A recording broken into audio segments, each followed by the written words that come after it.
BJP पूरा हिंदू समाज नहीं है। ये गंभीर विषय है।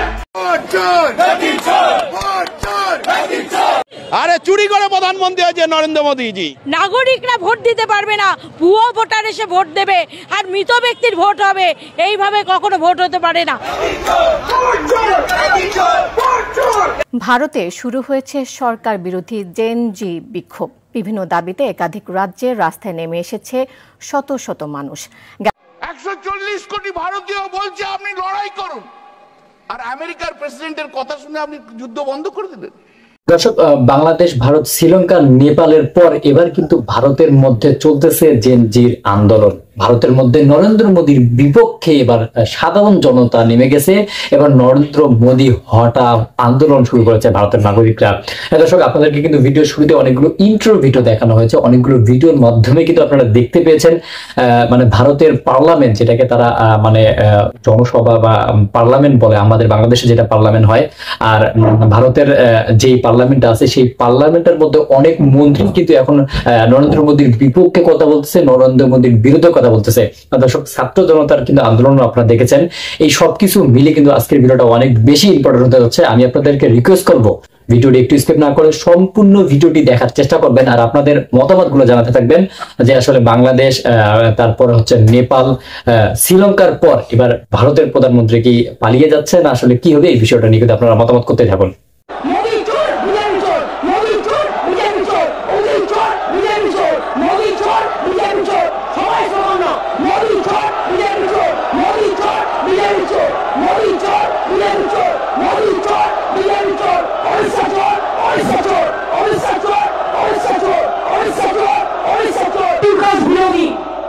তপশিলি বিরোধী, সংখ্যালঘু বিরোধী, হিন্দু বিরোধী সাম্প্রদায়িক দল হচ্ছে বিজেপি।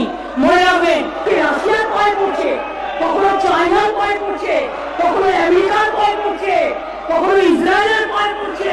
মোদী চোর, বিজেপি চোর, মোদী চোর, বিজেপি চোর, মোদী চোর, বিজেপি চোর, মোদী চোর, বিজেপি চোর, সবাই সমান না। মোদী চোর, বিজেপি চোর, মোদী চোর, বিজেপি চোর, মোদী চোর, বিজেপি চোর, মোদী চোর, বিজেপি চোর, ওড়িশা চোর, ওড়িশা চোর, ওড়িশা চোর, ওড়িশা চোর, ওড়িশা চোর, ওড়িশা চোর, মোদী চোর, বিজেপি চোর, মোদী চোর, বিজেপি চোর, মোদী চোর, বিজেপি চোর, মোদী চোর, বিজেপি চোর, মোদী চোর, বিজেপি চোর, মোদী চোর, বিজেপি চোর, মোদী চোর, বিজেপি চোর, সব কটা চোর, সব কটা চোর, চোরের দল, ডাকাতদের দল। এই দুনিয়ার কথা বলা, তুমি তৃণমূল করতে তাপস, তুমি তৃণমূল করতে, তোমার লজ্জা থাকা উচিত। তোমার অনেক বড়াবড়ি হয়নি, টাকার ব্যাপার ছিল। আর আরেকজন যিনি গৌরবিতা হয়েছেন এখানকার, তিনি 3টে রাজনৈতিক দলে গেছেন, 3বার দল পরিবর্তন করেছেন। একবার কংগ্রেস, একবার কি সমাজবাদী নাকি, আরেকবার করেছে তৃণমূল, আরেকবার করেছে বিজেপি। 4টে পার্টি বদলে আমাদের গান্ধীদের শোনা, 4টে পার্টি বদল করেছে। বদলুদের দল, বদলুদের দল।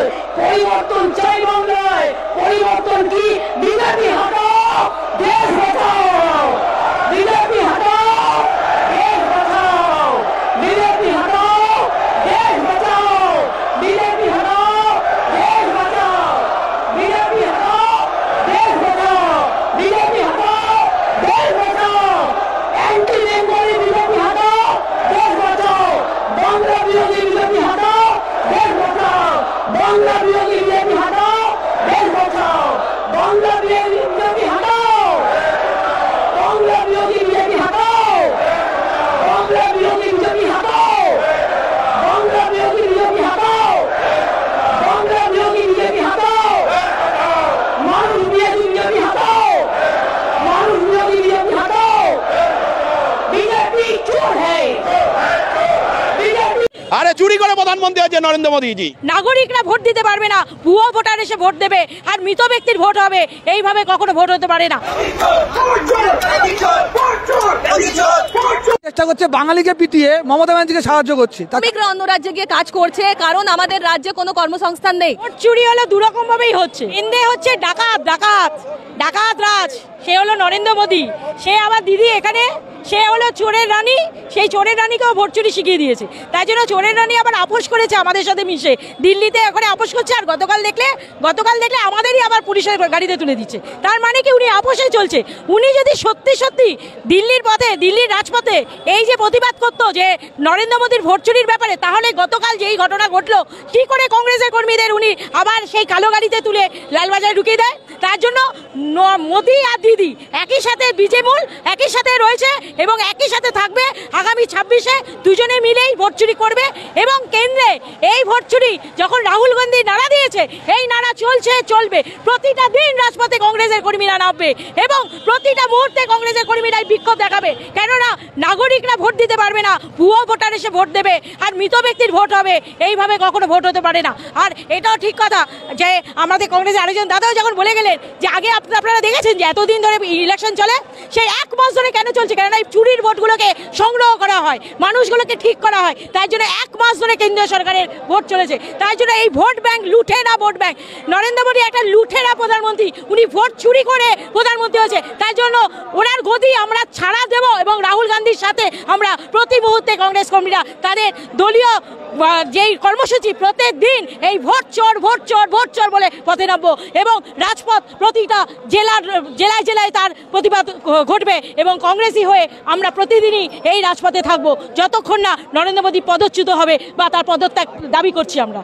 আমাদের 4 দফা দাবিতে আজকে আমরা রাস্তায় নেমেছি। প্রথম হলো ভোট চুরি নিয়ে রাহুল গান্ধী প্রমাণ করেছেন, কাগজপত্র দেখিয়েছেন, তারপরে ইলেকশন কমিশন চুপ, কিছু বলছেন না, উল্টোপাল্টা কথা বলছেন কিন্তু মুদ্রাতে কিছু বলছে না। দ্বিতীয়, বারবার বাংলা ভাষী নিয়ে দিদি বলছেন কি আসল ঘটনা হলো বাংলা ভাষী না, আসল ঘটনা হলো বাংলার শ্রমিকরা অন্য রাজ্যে গিয়ে কাজ করছে, কারণ আমাদের রাজ্যে কোনো কর্মসংস্থান নেই, তার জন্য ওরা অন্য রাজ্যে গিয়ে তাদেরকে মার খেতে হচ্ছে। তাহলে দিদিকে দায়িত্ব নিয়ে তাদেরকে সুরক্ষা সুনিশ্চিত করতে হবে। যারা আমাদের বাংলার পরিযায়ী শ্রমিক আছে, আমাদের পরিযায়ী শ্রমিকদের একটা শ্রমিক পত্র, আইডেন্টিটি কার্ড দিতে হবে। আর যারা নিজের কাজ থেকে ফেরত এসে এখানে তাদেরকে নিজ কাজের ফেরত পাঠাতে হবে। এই 4 দফার দাবিতে আজকে আমরা রাস্তায় নেমেছি। চুরি নিয়ে কেমন চোর ধরা পড়ে গেছে, আর কি ভোট চুরি নিয়ে কি বলবো? বিজেপির হয়ে নির্বাচন কমিশন ভোট চুরি করতো, কি আছে? তো পালিয়েছে। লোকসভাতে হিম্মত থাকলে লোকসভায় আসুক না, পার্লামেন্টে ডিসকাশন করুক। গণতান্ত্রিক ব্যবস্থায় গণতান্ত্রিক প্রতিষ্ঠানগুলোকে ধ্বংস করছে প্রধানমন্ত্রী। তার বিরুদ্ধে লড়াই করতে হবে, সারা ভারতবর্ষে লড়াই হবে, সংগ্রাম চলবে। একই তো RSS এর 2টো স্কুল একই স্কুলে পড়াশোনা করেছে, ও সিলেবাসটা একটাই। মমতা ব্যানার্জি যে সিলেবাসে পড়াশোনা করে নরেন্দ্র মোদীও সেটাতেই পড়ে। গান্ধী তার প্রেস কনফারেন্সের মধ্যে দিয়ে দেখিয়েছে বিজেপি দল এবং নির্বাচন কমিশন যেভাবে আতাত করে তারা দুজনে মিলে বিজেপিকে জিতিয়ে দিচ্ছে। সেই জায়গায় দাঁড়িয়ে কর্ণাটকের একটা লোকসভার একটা বিধানসভার 1 লক্ষর উপর ভোট যে চুরি করেছে নির্বাচন কমিশন, এবং এই নির্বাচন কমিশন 2024 সালে যদি ভোট চুরি না করত তাহলে নরেন্দ্র মোদীজি আজকে দেশের প্রধানমন্ত্রী হতে পারতেন না। আরে চুরি করে প্রধানমন্ত্রী হয়েছে নরেন্দ্র মোদীজি। ভারতবর্ষে বলুন তো আজ পর্যন্ত কোন নির্বাচন গেছে যে 10 দিন 12 দিন বাদে নির্বাচনের ভোট শতাংশ বলেছে? আজ পর্যন্ত ভারতবর্ষের ইতিহাসে হয়েছে? এতদিন ধরে দেশে নির্বাচন হচ্ছে, লোকসভা নির্বাচন, কোনোদিনও হয়েছে? এবার কেন হলো? কেন এরকমভাবে প্রতিবার ভোট হয়ে যাচ্ছে আর বারবার করে নির্বাচন শতাংশ বৃদ্ধি পাচ্ছে? এরকম অস্বাভাবিক হারে বৃদ্ধি করছে আমরা মনে করি। আর এখানেই আসল চুরির রহস্য লুকিয়ে আছে নরেন্দ্র মোদীজির। SIR এর যে কৌশল, কোনো জায়গায় ভোট কেটে জেতানো, কোনো জায়গায় হচ্ছে ভোট জুড়ে তাকে বিজেপির জেতানো। যেরকম আমরা চাই যে সঠিক ভোটার তালিকা, সেই ভোটার তালিকা করার সময় যারা জল আছে তাদেরকে অতি অবশ্যই বাদ দিতে হবে। যেরকম মৃত ভোটার অতি অবশ্যই বাদ দেওয়া দরকার আছে, ভুয়ো ভোটারকেও বাদ দিতে হবে, এটা আমরা মনে করি। অ্যাকচুয়ালি বাঙালি বলে যে হেনস্থা হচ্ছে সেরকম ব্যাপার নেই, কিন্তু মোদি বুঝতে পেরেছে যে পশ্চিমবাংলায় বিজেপির স্থান নেই। হিন্দু মুসলিম করে দেখলো 2 বছর, 2বার পারলো না, হলো না। এবার চেষ্টা করছে বাঙালিকে পিটিয়ে মমতা ব্যানার্জিকে সাহায্য করছে। তার কারণটা হচ্ছে যে বাঙালিকে পেটাচ্ছে, মমতা ব্যানার্জি বাঙালি আবেগ নিয়ে খেলছে, মানে বাঙালিকে খোঁচা মারছে বিজেপি আর বাঙালিকে কাছে টানছে মমতা। এই নিয়ে খেলা চলছে। হিন্দু মুসলিম হয়ে গেছে, হিন্দু মুসলিমের মানুষ খাচ্ছে না বাংলার মানুষ, তাই এখন বাংলা নিয়ে শুরু করেছে। বাংলার মানুষকে মারছে বাইরের রাজ্যে, ভারতবর্ষের সংস্কৃতি ভুলে গিয়ে বাংলাকে যে এভাবে হেনস্থা করছে তার প্রতিবাদ যুব কংগ্রেস করছে এবং আগামী দিনেও করবে। नरेंद्र मोदी जी पूरा हिंदू समाज नहीं है, बीजेपी पूरा हिंदू समाज नहीं है। ये गंभीर विषय है। আবারও উত্তাল ভারতের লোকসভা। এবার একাধিক ইস্যুতে বিরোধী নেতাদের বিক্ষোভ ও হট্টগোলে রীতিমতো নাজেহাল হলেন বিজেপি নেতারা। In front of the American president Your height is reduced to 5 foot. 21 July থেকে শুরু হয়েছে লোকসভার বর্ষা অধিবেশনের শুরুর দিন থেকেই প্রবলভাবে চড়েছে রাজনৈতিক উত্তেজনার পারদ। তবে সোমবার চরমে পৌঁছায় এই উত্তেজনা। এদিন যেন কেন্দ্রীয় সরকারকে কোণঠাসা করার। তো দর্শক, আপনাদেরকে কিন্তু অনেকগুলো ভিডিও ফুটেজ দেখানো হলো, কয়েকটি ভিডিও ফুটেজের আলোচনা কিন্তু আপনারা শুনলেন, এবং ভারতের যে মানে পার্লামেন্ট আছে, মন্ত্রিসভা আছে, সেই মন্ত্রিসভার আলোচনাও কিন্তু আপনাদেরকে দেখানো হয়েছে। এই সব কিছু দেখার পর আসলে আপনাদের কি মনে হচ্ছে? বাংলাদেশের যেরকম প্রধানমন্ত্রী শেখ হাসিনা চলে গেছে, তারপর নেপালের প্রধানমন্ত্রী চলে গেছে, এবং কিন্তু শ্রীলঙ্কাও মানে এরকম একটা আন্দোলনের মাধ্যমে দেশের সরকারকে পতন করেছে।